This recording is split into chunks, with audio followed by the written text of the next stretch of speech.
Ecosystem का मतलब क्या होता है? ओनली बायोटिक कम्युनिटी, या फिर आप मुझे बताओ ए बायोटिक कम्युनिटी, या दोनों का इंटरेक्शन, बायोटिक प्लस ए बायोटिक, सभी का इंटरेक्शन क्या कहलाता है? इकोसिस्टम। क्लियर हो गया? और आप मुझे बताइए जरा, ये टर्म किसने दी थी? Term given by Tansley. किसने दी थी? आप मुझे बताइए जरा, term given by Tansley. Clear हो गया? फिर आप मुझे बताइए, हमने क्या देखा था? इकोसिस्टम का स्ट्रक्चर देखा था। समझ में आ गया? हमने क्या देखा था? आप मुझे बताओ जरा, इकोसिस्टम स्ट्रक्चर। क्या देखा था? आप मुझे बताओ जरा, इकोसिस्टम स्ट्रक्चर। इकोसिस्टम स्ट्रक्चर के अंदर हमने दो चीजें देखी थी, स्पीसीज कंपोजिशन,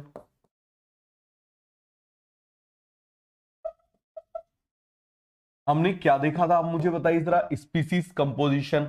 और दूसरा आप मुझे बताइए जरा, हमने क्या देखा था? स्ट्रैटिफिकेशन। क्या देखा था? जल्दी से आप मुझे बताइए जरा, स्ट्रैटिफिकेशन। क्लियर हो गया? तो आप मुझे बताओ जरा, स्पीसीज कंपोजिशन का मतलब क्या होता है? All the organism present in the ecosystem, जितने भी ऑर्गेनिज्म है उनकी लिस्ट बनाना, उनका नाम लिखना, क्या कहलाएगा? Species composition. क्या कहलाएगा? Species composition. क्लियर हो गया? स्ट्रेटिफिकेशन का मतलब क्या होता है? आप मुझे बताओ जरा, वर्टिकल अरेंजमेंट। बताओ जरा, क्या हो जाएगा? Vertical arrangement of all the species. क्या हो जाएगा? Vertical arrangement of all the species.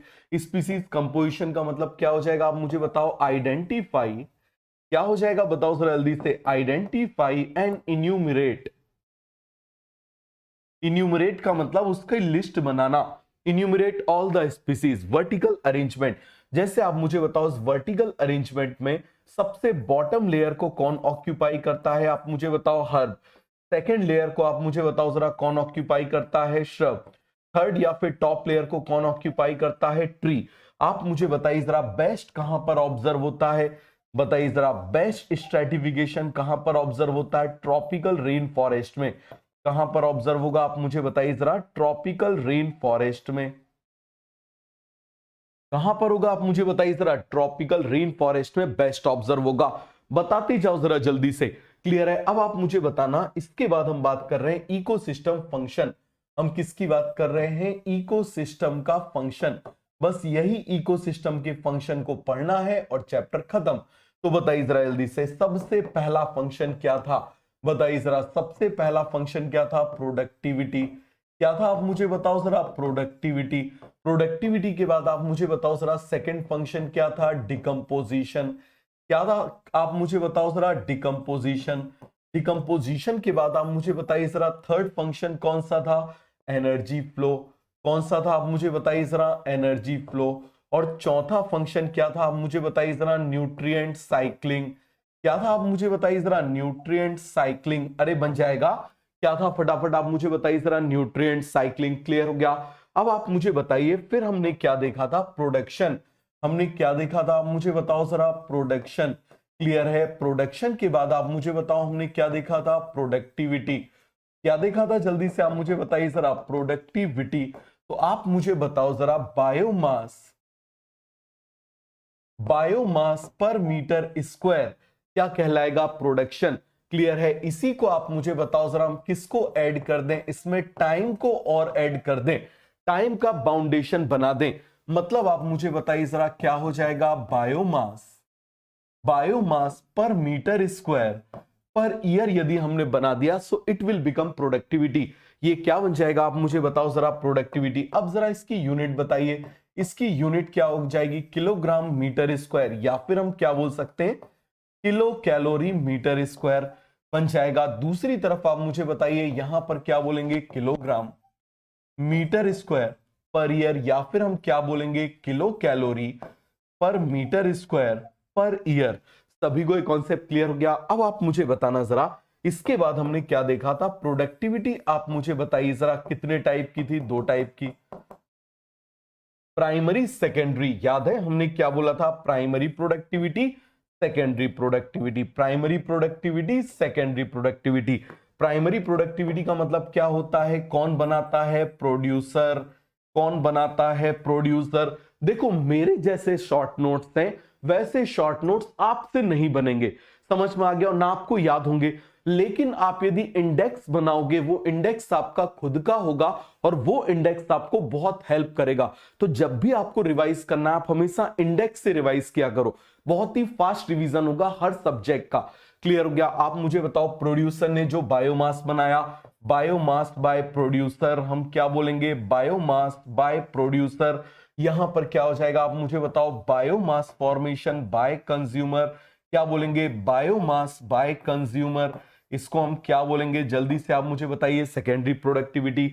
अब आप मुझे बताना, ये प्राइमरी प्रोडक्टिविटी भी कितने टाइप की हो जाती है? दो टाइप की हो जाती है, gross primary productivity, net primary productivity.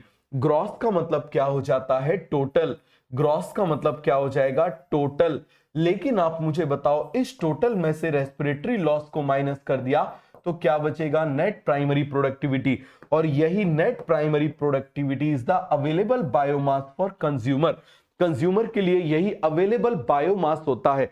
समझ में आ गया क्या होता है? अवेलेबल बायोमास होता है। तो सभी को ये कॉन्सेप्ट अच्छे से क्लियर हो गया? आप बताइए जरा जल्दी से, क्या ये सभी को कॉन्सेप्ट अच्छे से क्लियर हो गया? अब आप मुझे बताइए जरा, हमने क्या बोला था? Productivity depends on. हमने क्या बोला था? आप मुझे बताओ जरा, प्रोडक्टिविटी डिपेंड्स ऑन। प्रोडक्टिविटी किस पर डिपेंड करती है? प्रोडक्टिविटी डिपेंड्स ऑन, बताइए जरा जल्दी से। सबसे पहला किस पर डिपेंड करेगी? Plant species. किस पर डिपेंड करेगी? आप मुझे बताइए जरा, प्लांट स्पीसीज पर डिपेंड करेगी। दूसरा आप मुझे बताइए जरा, किस पर डिपेंड करेगी? Environmental factor.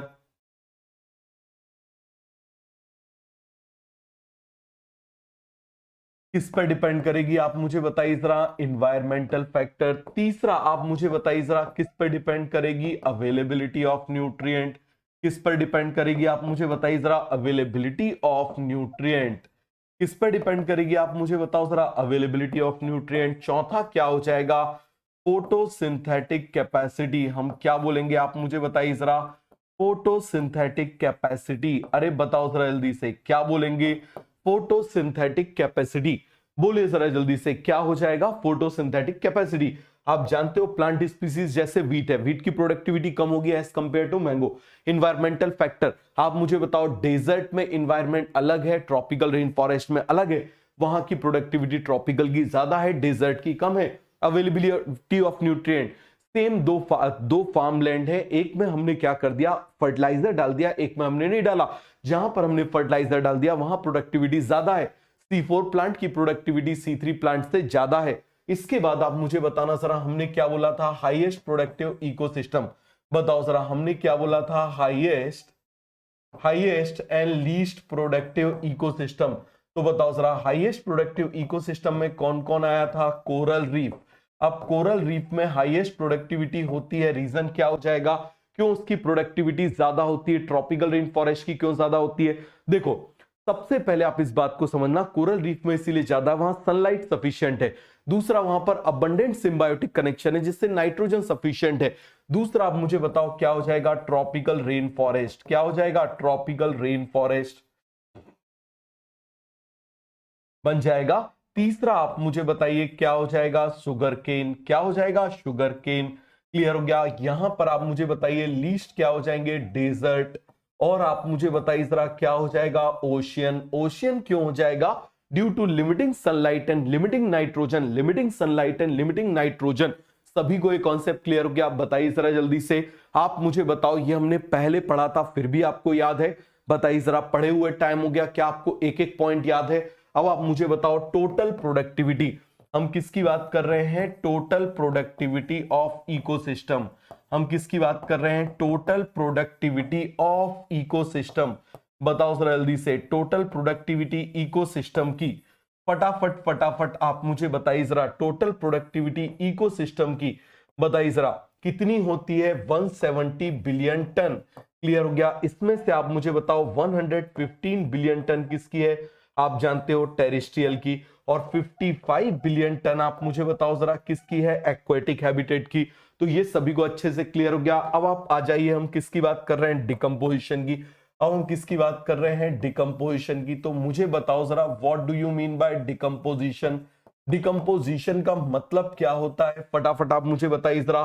Complex organic matter, मैंने आपसे बोला ना बेटा, जितना आराम से समझोगे इस रिवीजन उतना ही फास्ट होगा।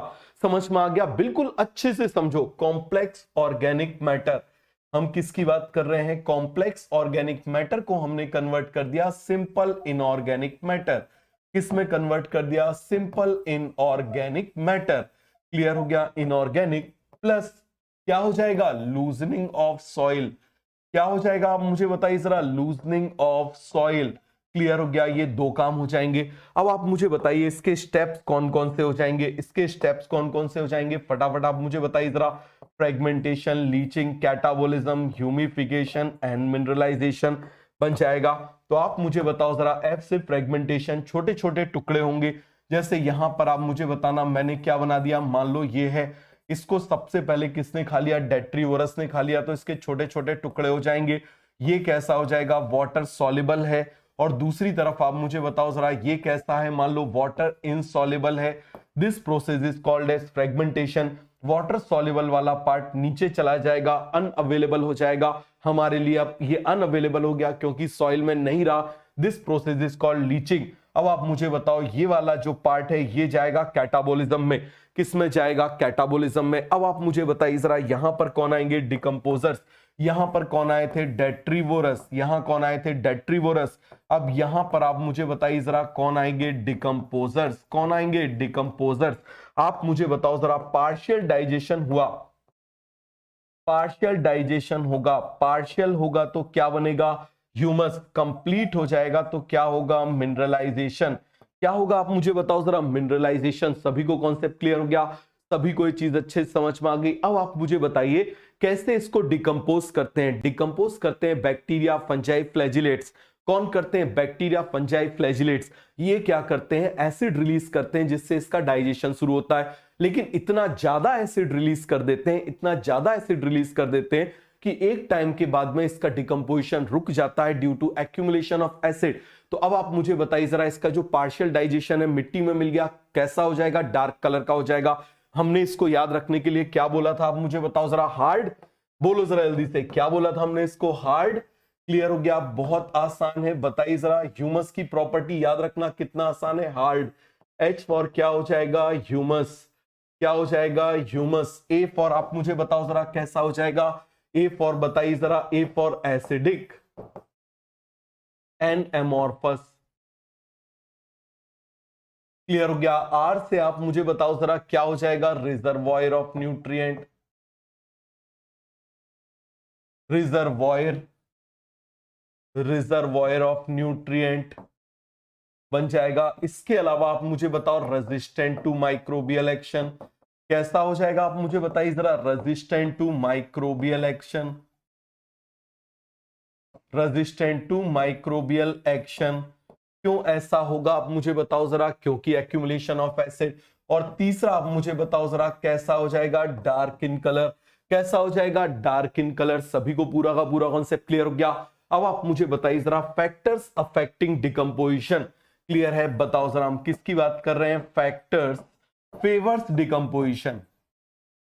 Favours decomposition. कौन इसको आप मुझे बताइए जरा, डिकम्पोजिशन को फेवर करता है? फटाफट आप मुझे बताइए जरा। हाई टेम्परेचर का हाई होना। इसके बाद आप मुझे बताओ जरा, सॉइल मॉइस्चर का होना। किसका होना? सॉइल मॉइस्चर का होना। और तीसरा आप मुझे बताओ जरा, एरोबिक कंडीशन। हम किसकी बात कर रहे हैं? Aerobic condition. इनमें से कोई भी यदि कम हो जाए तो गड़बड़ घोटाला। इसके बाद आप मुझे बताओ, और किसको फेवर करता है? बताइए जरा जल्दी से। किसका फास्ट डिकम्पोजिशन होगा? Fast decomposition. किसका स्लो होगा? जिसमें आप मुझे बताओ, शुगर रिच है।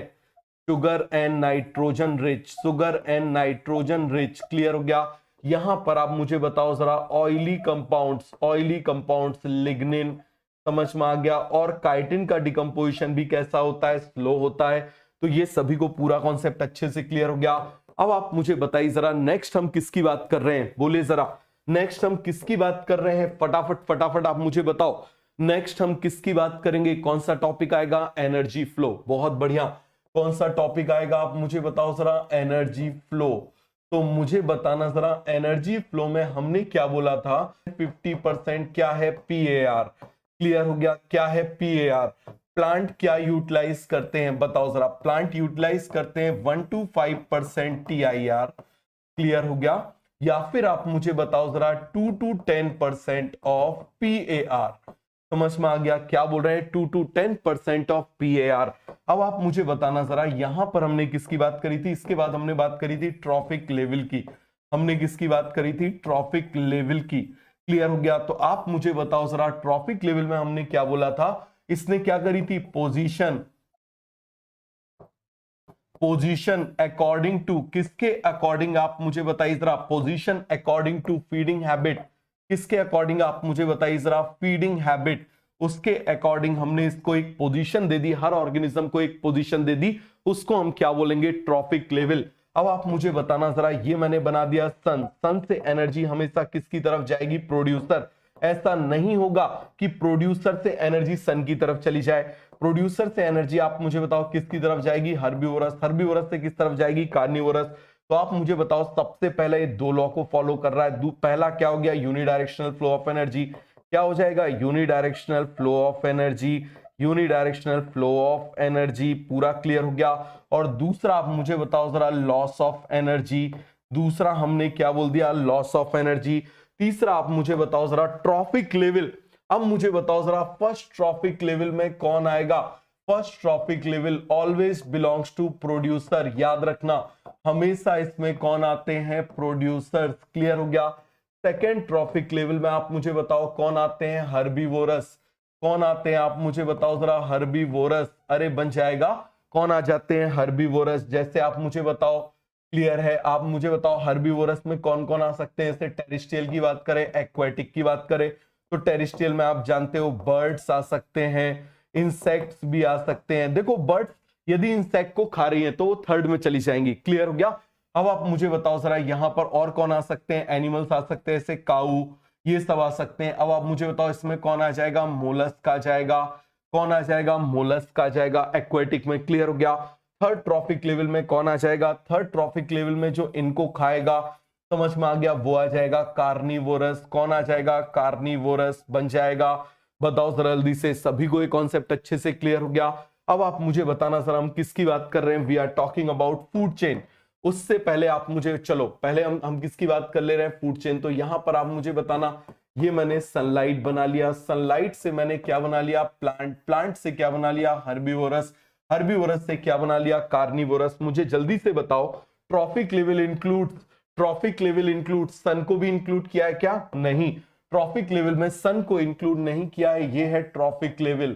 ये क्या है आप मुझे बताइए जरा, ट्रॉफिक लेवल। क्लियर हो गया। And trophic level follow 10% law. कौन सा लॉ फॉलो करता है, 10% लॉ। तो आप मुझे बताइए जरा, यहां जो भी एनर्जी होगी, बताओ जरा, मान लो यहां पर मैंने बोल दी 1000 किलो जूल है, तो मुझे बताओ इसका नेक्स्ट यहां पर कितनी ट्रांसफर होगी, 10% या 1%, यहां से 1%, तो हम क्या बोलेंगे, 1/100 इंटू 1000। क्लियर हो गया। तो आप मुझे बताओ जरा कितना आ जाएगा, बोलिए जरा जल्दी से, 10। इसके बाद आप मुझे बताओ कितना जाएगा, 10% ऑफ 10।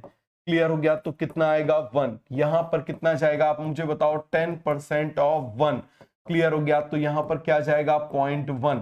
क्लियर हो गया। तो आप देखो जरा, सक्सेसिव लॉस होता जा रहा है, हर ट्रॉफिक लेवल पर लॉस होता जा रहा है, लॉस होता जा रहा है। इसीलिए number of trophic levels are limited, number of trophic levels are limited बन जाएगा। बोलो जरा जल्दी से, ट्रॉफिक लेवल का नंबर क्या होता है, लिमिटेड। अब आप मुझे बताओ, हम किसकी बात कर रहे हैं, फूड चेन। हम किसकी बात कर रहे हैं, फूड चेन। तो मुझे बताओ जरा, फूड चेन कितने टाइप की होती है, it can be of 3 type. कितने टाइप की होती है, 3 टाइप की हो सकती है। बताइए जरा क्या क्या हो सकती है। सबसे पहले आप मुझे बताओ कौन सी हो जाएगी, ग्रेजिंग फूड चेन। फिर कौन सी हो जाएगी, डेट्राइटस फूड चेन।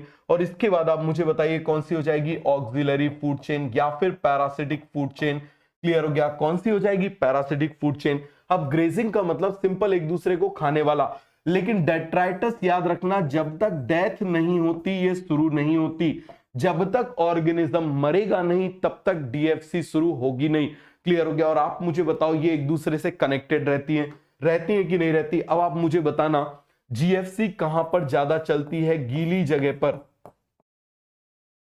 समझ में आ गया। और डीएफसी आप मुझे बताओ कहां पर चलेगी, धरती पर। कहां चलेगी आप मुझे बताओ जरा, धरती पर क्या चलेगी ज्यादा, डीएफसी। धरती पर क्या चलेगी, डीएफसी। सभी को समझ में आ गया क्या चलेगी, डीएफसी। अब आप मुझे बताना, GFC and DFC are interconnected, why they are interconnected, important question है। Because organisms of DFC are prey to GFC animal. समझ में आ गया, यहां पर क्या होता है, इसके ऑर्गेनिज्म इसके क्या होते हैं, प्रे होते हैं। तो ये सभी को कॉन्सेप्ट अच्छे से क्लियर हो गया। फिर आप ये जानते हो यदि कोई पैरासाइट आ जाए तो उसको हम पैरासिटिक फूड चेन बोल देते हैं। क्या बोल देते हैं उसको, पैरासिटिक फूड चेन बोल देते हैं। सभी को कॉन्सेप्ट अच्छे से क्लियर हो गया, बोलो जरा जल्दी से। सभी को अच्छे से याद रहेगा, बोलो जरा फटाफट, आप मुझे बताइए जरा, क्या सभी को ये कॉन्सेप्ट अच्छे से क्लियर है, क्या हम आगे बढ़ जाएं। चलिए जरा, अब आप मुझे बताइए, अब हम किसकी बात कर रहे हैं। फिर इसके बाद हमने क्या देखा था, इकोलॉजिकल पिरामिड। आप मुझे बताओ, हमने फूड वेब देखा था, फूड वेब सभी को मालूम है, इकोलॉजिकल पिरामिड हमने किसकी बात करी थी, इकोलॉजिकल पिरामिड। क्लियर हो गया। तो आप मुझे बताओ जरा, इकोलॉजिकल पिरामिड हमने देखे थे 3 जगह, कहां कहां देख लिया आप मुझे बताओ जरा, ग्रासलैंड में देखा था। ग्रासलैंड के बाद आप मुझे बताओ हमने कहां पर देखा था, एक्वेटिक में देखा था। कहां पर देखा था मुझे बताओ जरा, एक्वेटिक में देखा था। पहले टाइप देख लें, चलो बिल्कुल सिंपल से। चलो सबसे पहले आप मुझे बताओ, हमने क्या बोला था, पिरामिड ऑफ एनर्जी। फिर बोला था pyramid of number. Pyramid of हमने क्या बोला था, बायोमास। क्या बोला था, बायोमास। अब मुझे बताओ जरा, एनर्जी हमेशा कैसा होता है, अपराइट।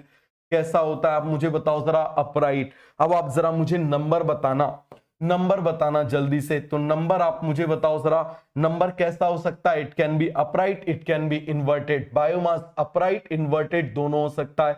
अपराइट और इन्वर्ट का मतलब आप जानते हो। अब आप मुझे बताइए जरा, हम किसकी बात कर रहे हैं, we are talking about grassland. हम किसकी बात कर रहे हैं, ग्रासलैंड। तो मुझे बताओ जरा, ये जो ग्रासलैंड होता है, ग्रासलैंड में तीनों चीजें, pyramid of energy, pyramid of number, pyramid of biomass, सारी की सारी चीजें कैसी होती हैं आप मुझे बताइए जरा, अपराइट। कैसी होती हैं आप मुझे बताओ जरा, ऑल आर अपराइट। कैसा हो जाएगा, ग्रासलैंड एक अकेला इकोसिस्टम है जिसमें सब कुछ अपराइट है, एनर्जी भी अपराइट है। याद रखना, यहां से क्वेश्चन आ सकता है। समझ में आ गया, यहां से क्वेश्चन बिल्कुल आ सकता है। क्लियर हो गया, ऑलवेज अपराइट। क्लियर है, यहां से आपको नीट में क्वेश्चन मिल सकता है। समझ में आ गया, नीट 2024 स्टेटमेंट से क्वेश्चन मिल सकता है। क्लियर हो गया कि ऐसा कौन सा इकोसिस्टम है जहां पर हमेशा हमेशा आप मुझे बताइए अपराइट होता है। इसके बाद आप मुझे बताओ, हम किसकी बात कर रहे हैं, एक्वेटिक की। किसकी बात कर रहे हैं, एक्वेटिक की।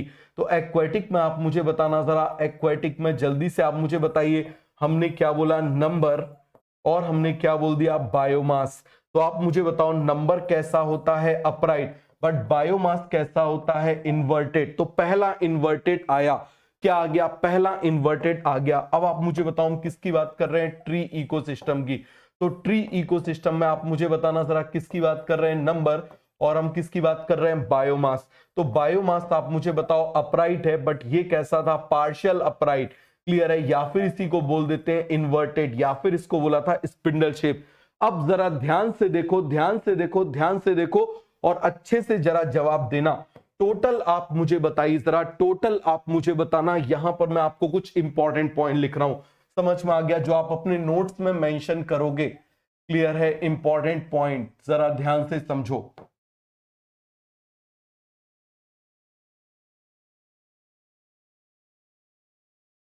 यहां पर मैं लिख रहा हूं ग्रासलैंड, ठीक है, यहां पर मैं लिख रहा हूं एक्वेटिक, और यहां पर मैं लिख रहा हूं ट्री या फिर फॉरेस्ट। हम किसकी बात कर रहे हैं, ट्री या फिर फॉरेस्ट। अब जरा जल्दी से मुझे बता दो, यहां पर हमने 3 बना दिए, 1 2 3। यहां पर भी 3 बना दिए, 1 2 3।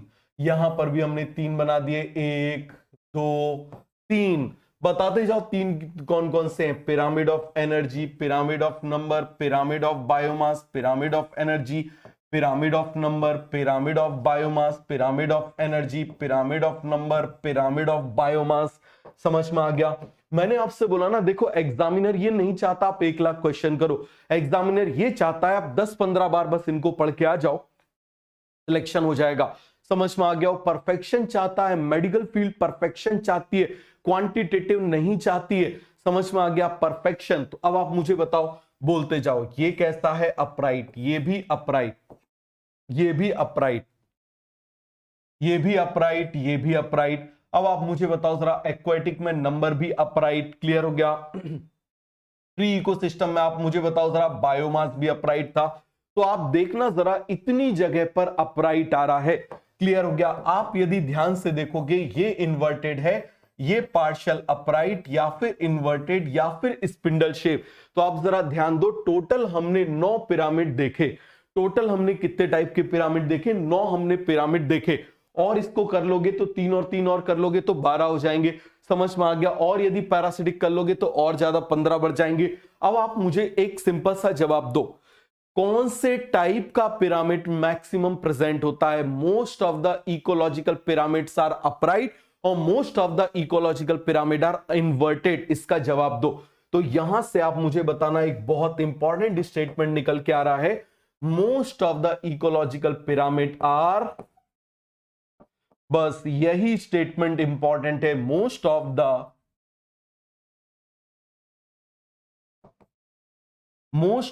ecological pyramid, most of the ecological pyramids are upright। कैसे होंगे आप मुझे बताइए जरा, अपराइट। बताओ जरा जल्दी से, most of the ecological pyramid are upright. अरे बात समझ में आ गया? Most of the ecological pyramid are upright. कैसे हैं आप मुझे बताओ? अपराइट। ये स्टेटमेंट आपको सीधे मिल सकता है, याद रखना, नीट में। क्लियर हो गया? ये स्टेटमेंट आपको सीधे नीट में मिल सकता है। ये पूरा का पूरा कॉन्सेप्ट क्लियर हो गया? ये एप्लीकेशन बेस्ड है, आपने इतना पढ़ा तब ये जाके निकला। समझ में आ गया? आपने इतना पढ़ा तब ये जाके निकला। इसको 5 बार बनाओ जरा जल्दी से, आपको अपने आप सब कुछ याद हो जाएगा। 5 बार बनाओ इसको जरा जल्दी से, 5 बार बनाओ, फटाफट फटाफट बनाइए। टाइप करो एक बार अपराइट, पहले एक बार टाइप करो, most of the ecological pyramids are upright, most of the ecological pyramids are upright.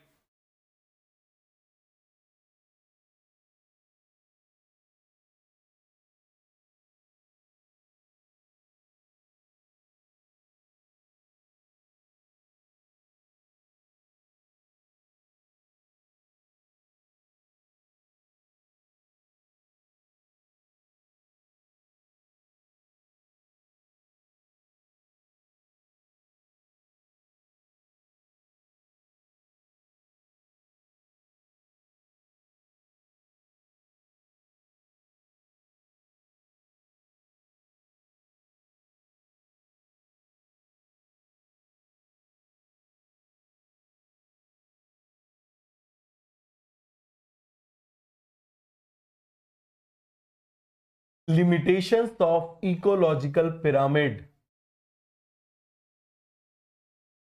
Limitations of ecological pyramid. कोई बताएगा? सबसे पहली लिमिटेशन आप मुझे बताना। हमने हमने हमने हमने आप मुझे बताइए जरा, हमने कार्निवोरस तक देखा, हमने ग्रेजिंग फूड चेन को इंक्लूड किया, हमने सिंपल फूड चेन को इंक्लूड किया, क्या हमने फूड वेब को ध्यान दिया? फूड वेब में आप मुझे बताइए जरा, एक ही ऑर्गेनिज्म की पोजीशन अलग अलग जगह हो सकती है।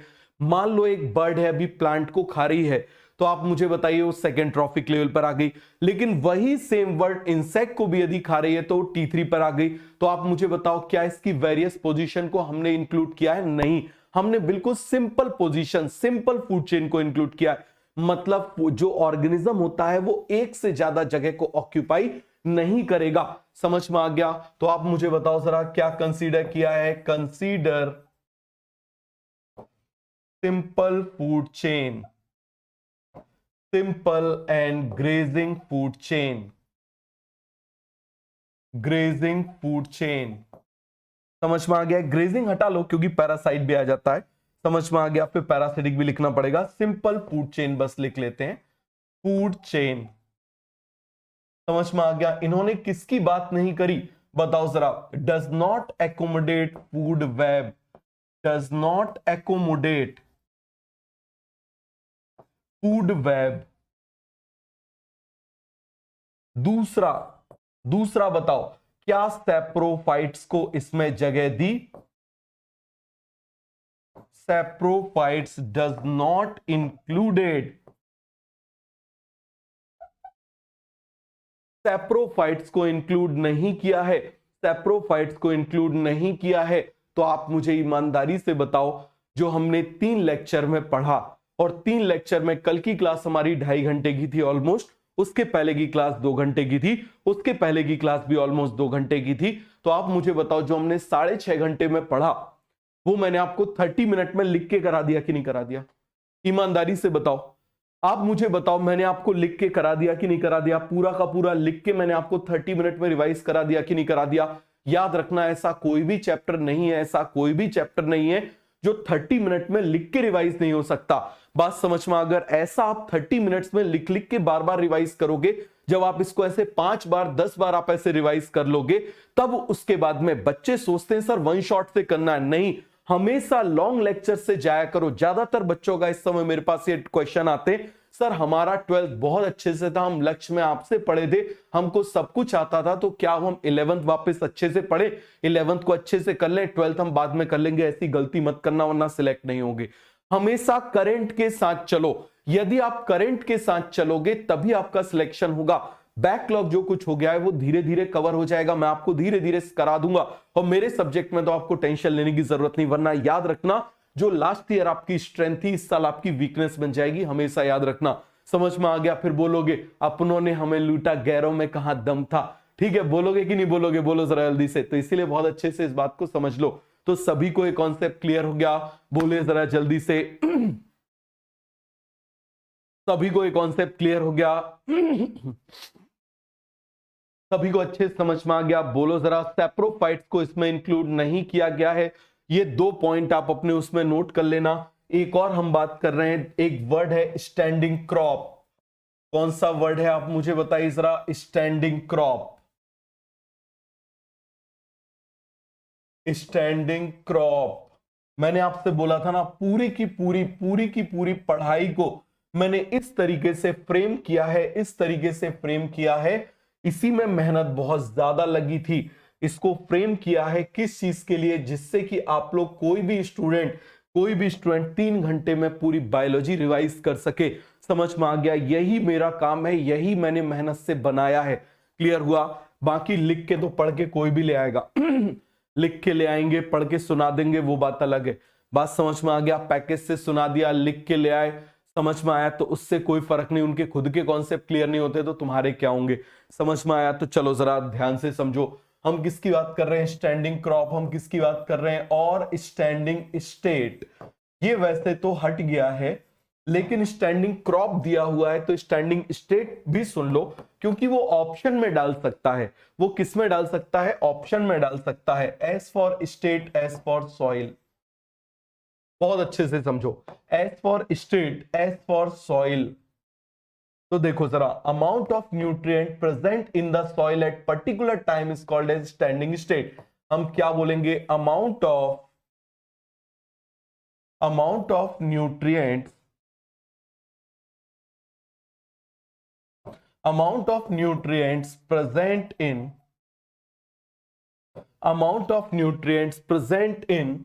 present in soil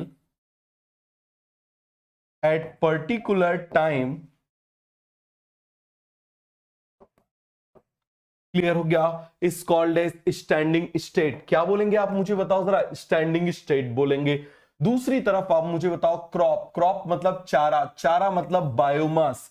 समझ में आ गया? क्रॉप का मतलब आप सीधा सा समझ लो, बायोमास। क्लियर है? तो हम क्या बोलेंगे? Amount of biomass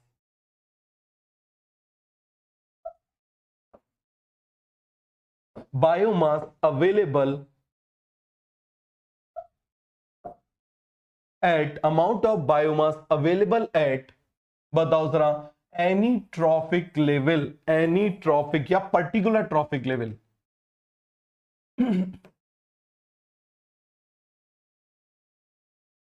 available at particular trophic level. अभी बता रहा हूं, समझना जरा। जैसे आप मुझे बताओ, मान लो आप मटर के खेत को देख रहे हो। आप किसको देख रहे हो? मटर के खेत को देख रहे हो। तो आपको क्या दिखाई देगा? यार मैं उसको खाऊंगा, मेरे खाने के लिए कितना अवेलेबल है। अब मुझे बताओ जरा, मान लो एक बकरी मटर के खेत को देख रही है, ठीक है, और दूसरी तरफ से शेर बकरी को देख रहा है। तो आप मुझे बताना, शेर को तो बकरी को देख के मुंह में पानी आएगा, चलो मुझे खाने के लिए कुछ मिल गया। तो हर एक ट्रॉपिकल लेवल पर एक पर्टिकुलर बायोमास रहता है जो नेक्स्ट ट्रॉपिक लेवल के लिए अवेलेबल होता है, उसको हम क्या बोल देते हैं? Standing crop. समझ में आ गया? पर्टिकुलर ट्रॉपिक लेवल समझ में आ गया, तो इसको हम क्या बोलेंगे? Standing crop. क्या बोलेंगे? Standing crop. हर एक ट्रॉपिक लेवल पर बकरियों के खाने के लिए फर्स्ट ट्रॉपिक लेवल पर क्या है? शेर के खाने के लिए सेकंड और थर्ड ट्रॉपिक लेवल पर क्या है? ये क्या कहलाएगा? Standing crop. क्या कहलाएगा? आप मुझे बताओ जरा, स्टैंडिंग क्रॉप। हाँ बेटा, इकोलॉजिकल सक्सेशन जो है ना, इकोलॉजिकल सक्सेशन अभी एनसीईआरटी में नहीं है, ठीक है। और एक चीज याद रखना, बहुत सारे, मतलब मैं आपको क्या बोल रहा हूं, लोगों को वायरल होने की ज्यादा चिंता है, ठीक है, पढ़ाने से ज्यादा। मैं आपको ये बताऊं, ये बड़ी ही मतलब गजब की बात है कि इस फील्ड में लोगों को पढ़ाने पढ़ाने और अच्छा पढ़ाने और इसके बाद में बच्चों की सिलेक्शन कराने से ज्यादा उनको चिंता है वायरल होने की। इसीलिए क्या करते हैं कि कुछ यहां हुआ नहीं कि तुरंत फटाक से वीडियो बना के डाल दिया। 10-10 अलग अलग वीडियोस जो होते हैं वो अलग अलग उस पर डाल देते हैं। आप हमेशा इस चीज को याद रखना कि जो भी आपके बैच के टीचर्स हैं जो आपको पर्टिकुलर इंफॉर्मेशन देंगे, आप जिस भी बैच में पढ़ रहे हो उसको आप फाइनल माना करो। अभी एनएमसी ने, एनटीए ने कोई चेंज सिलेबस में नहीं किया है, जो एनएमसी ने निकाला था वही है। लेकिन मुझे ऐसा लगता है कि जब इसके फॉर्म आएंगे, जब फॉर्म आएंगे, नीट के फॉर्म आएंगे, तब वो क्लैरिफिकेशन जरूर देंगे, क्योंकि उसमें कुछ मिस्टेक्स हैं। समझ में आ गया? ऐसे अनेटमी ऑफ फ्लावरिंग प्लांट्स उन्होंने इंक्लूड नहीं किया है। दूसरा, उन्होंने फ्रॉक को इंसेक्ट में डाल दिया है। तो इन कुछ चीजों के ऊपर वो क्लैरिफिकेशन जरूर देंगे, तो आप इसका सब्र रखना, जरूर क्लैरिफिकेशन आएगा। समझ में आ गया? तो घबराना बिल्कुल भी नहीं है। आप बिल्कुल इस बात को समझ लो, कुछ दिन के लिए आप इंस्टाग्राम भूल जाओ, कुछ दिन के लिए आप यूट्यूब पे क्या चल रहा है भूल